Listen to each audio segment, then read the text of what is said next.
Blaze. This is Blaze. Hi. I'm pet sitting him for a week.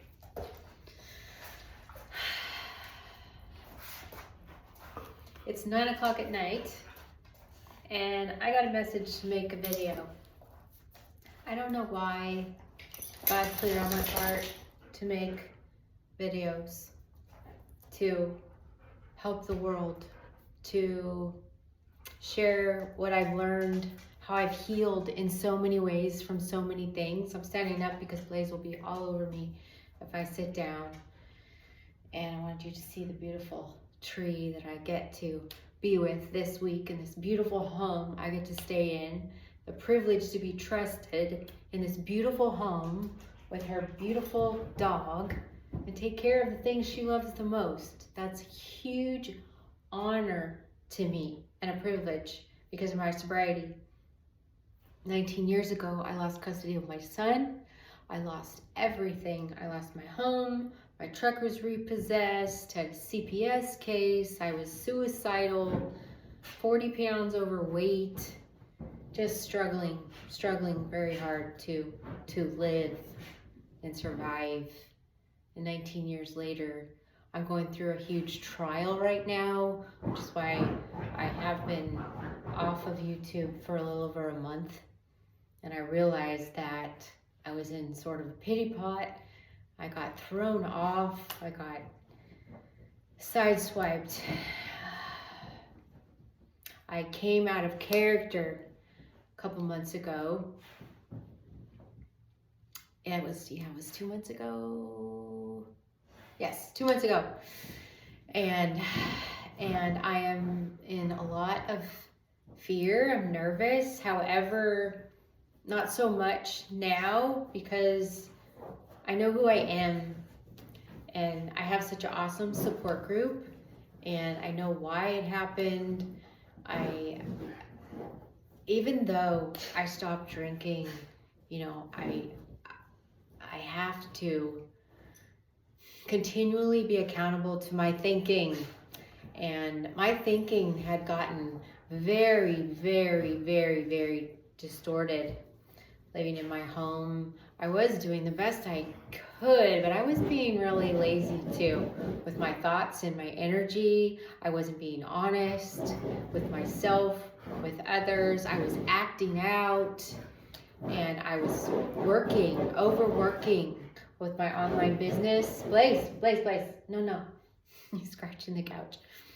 And I was work, and I was resentful and I wasn't paying attention, and bam, I blew up, and came out of character, and now I facing those consequences, and I feel extremely bad about that, but I also feel very hopeful because I know who I am and I learned how to recognize now, when that's happening and change those distorted thought patterns. I can see them for what they are. And that's really, really important. If you're someone that acts out, you say, I got a bad temper, or I just have anger problems. I hear that all the time in sobriety or, around in the tribes that I go to. And if that's you, I learned that the root of those actions, those reactions, it feels like you can't control it. It feels knee-jerk. But anger is a choice. It is a choice. I know it feels like you can't control it. And those of you that don't get it, that don't have that, I know it's called abusive, it's called aggressive, but here to tell you, and I know it looks like that and it's so dangerous, so I don't undermine that. There's no excuse for that. However, I know it's really fear. Fear is the root of it. Someone that's acting like that, they're very scared beyond words. And they're acting out of some trauma that happened previously, but they have not learned how to process that up here. Coming from a trauma background, huge trauma.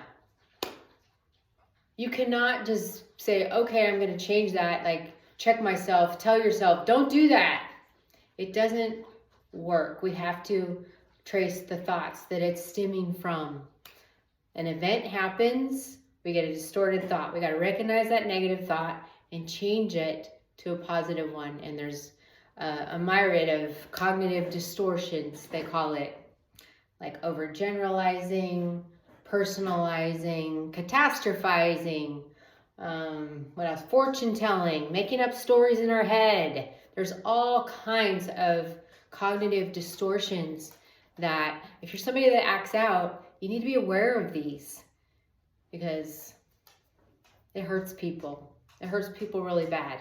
I feel really, really bad that I've hurt people as a result of this negative thought pattern and not taking more responsibility for that. But I am now.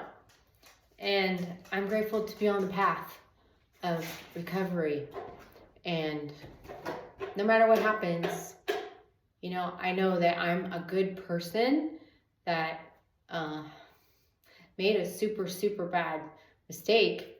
And I can make that right by getting better with all my might, being the best person I can be internally as well as externally. And I'm grateful that I get to. I'm grateful that I get to make it right. Every day, living my best life, being the best me. I get to carry the message. I get to be a woman of integrity, of my word. And I can make amends promptly when I've done wrong. And so, if that's you and you act out or you have these weird knee-jerk responses that you're embarrassed about later, that's a good indicator that you've got distorted thought patterns. I would do these things that I was embarrassed about. Like, ugh, I have abandonment issues when I think I'm going to be left. You know, I act out, I panic. And it's from these distorted thought patterns. And so this cognitive behavioral therapy has been extremely useful. Some of these therapists know what they're talking about. I have a stellar therapist that has taught me about cognitive distortions, the root of aggressive, abusive behavior, post-traumatic stress disorder. I have that. And I don't like labels. You know, humans use labels. I don't believe in labels. However, because we're all human, but I realize the necessity to use labels so that we can come up with a system of recovery. I realize that we need to organize things into systems, so that involves using labels, but really, we're all human. No one's just crazy. No one's just this. No one's just that. We're all human. We're all related. We're all connected. So, and I've been talking long enough. So I'm grateful to be back. Grateful I get to be back and healing from this event. And I hope that this message is helpful to you and that you'll recognize that those feelings, if you get anger or those intense feelings, that you pay attention to the cognitive distortions that might be going on and learn what those are and learn how to change them. Your thoughts. You can choose your thoughts. You can literally change your life by changing your thoughts. Love you guys.